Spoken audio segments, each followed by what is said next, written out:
Assalamualaikum warahmatullahi wabarakatuh. Perkenalkan saya Nur Fatimah binti Abdul Samad daripada Fakulti Pengajian Islam, Dakwah dan Kepimpinan tahun 2. Seperti yang kita ketahui, di dalam Islam terdapat beberapa hukum berdasarkan sesuatu perkara yang mesti dirujuk melalui ayat-ayat Al-Quran dan hadis-hadis Rasulullah SAW. Baik, antara perkara yang saya ingin kongsikan kepada anda semua adalah di dalam bab perkahwinan. Salah satunya adalah khuluk.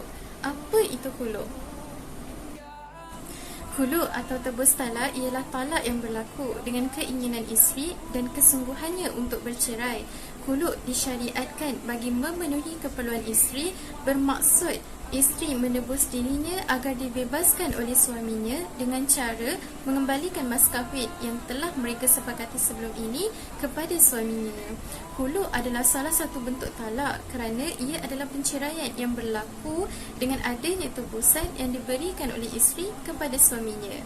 Khuluk disyariatkan berpandukan ayat di dalam Al-Quran yang bermaksud, oleh itu, jika kamu khawatir kedua-duanya tidak mampu menegakkan aturan-aturan hukuman Allah, maka tidaklah mereka berdosa mengenai bayaran tebus talak yang diberikan oleh isteri untuk menebus dirinya dan mengenai pengambilan suami akan bayaran tersebut. Baginda Rasulullah SAW bersabda, "An Ibnu Abbas radhiyallahu anhuma anna imra'atan Thabit bin Qais ja'at ila Rasulullah SAW faqalat, ya Rasulullah, inni ma a'iba fi khalqin waladinin walakin akrahu al-kufra fil islami." Faqala Rasulullah SAW, "Ataruddina alaihu hadiqata?" Faqala na'am. Faqala Rasulullah SAW, "Iqbal al-hadiqah wa talliquha tatliqah." Maksudnya daripada Ibnu Abbas radhiyallahu anhuma, sesungguhnya isteri Thabit bin Qais telah datang kepada Rasulullah dan berkata, "Wahai Rasulullah, saya tidak mengaibkan akhlak dan agama suami saya Qais, tetapi saya tidak menyukainya dan tidak mahu hidup bersamanya, menyebabkan saya melakukan maksiat atau kerana kebencian yang bersangatan akan mendorongnya menzahirkan kekufuran sehingga terfasahnya perkahwinan." Maka baginda bersabda, "Mahukah kamu kembalikan kebun yang dijadikan maharmu?" Dan baginda bersabda kepada suaminya, "Terimalah kembali kebun itu dan cerailah dia satu talak."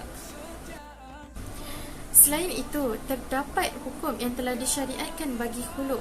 Khuluk adalah diharuskan. Khuluk tidak akan berlaku melainkan tebusan berbentuk harta yang diberikan oleh isteri kepada suaminya.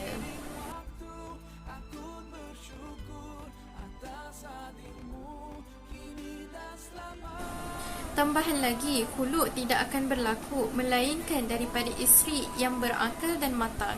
Isteri yang tidak berakal dan kurang matang tidak layak membuat keputusan dan tidak mampu menguruskan sesuatu. Maka jika suami melafazkan khuluk terhadap isterinya yang berkeadaan sedemikian, talak yang berlaku adalah talak raj'i dan suami berhak mendapat tebusan khuluk. Dan jika suami melafazkan khuluk ke atas isterinya, maka isteri berhak menguruskan dirinya sendiri dan suami tidak ada hak ke atasnya. Selain itu, suami tidak boleh merujuk kembali kepada isterinya dalam keadaan iddah kerana khuluk adalah seperti talak bain. Jika mereka ingin hidup bersama semula, mereka perlulah melakukan akad yang baru dan mas kahwin yang baru, dan isteri berhak membuat keputusan sama ada ingin kembali ataupun tidak. Terdapat beberapa syarat khuluk yang boleh kita lihat, antaranya ialah perasaan benci yang timbul daripada isteri. Khuluk hanya dibenarkan apabila isteri membenci suaminya dan menuntut penceraian. Sekiranya perasaan benci lahir daripada suami tidak boleh menebus talak daripada isterinya. Sebaliknya, boleh terus melafazkan talak sekiranya bimbang berlaku pergaduhan yang mendatangkan keburukan.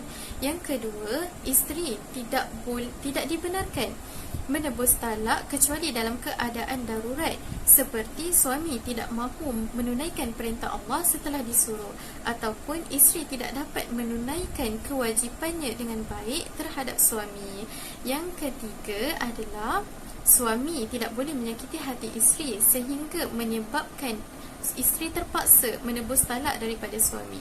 Sekiranya perkara sedemikian berlaku, suami tidak berhak mengambil apa-apa pun daripada isteri sebagai tebusan kerana perbuatan yang dilakukan oleh suami itu dianggap sebagai maksiat. Jadi itulah serba sedikit perkongsian saya tentang khuluk yang merupakan hukum yang berada di dalam bab perkahwinan. Sama-sama kita pelajari dan kita hayati hukum-hukum yang telah disyariatkan di dalam Islam supaya menjadi panduan di dalam kehidupan kita. Sekian, terima kasih.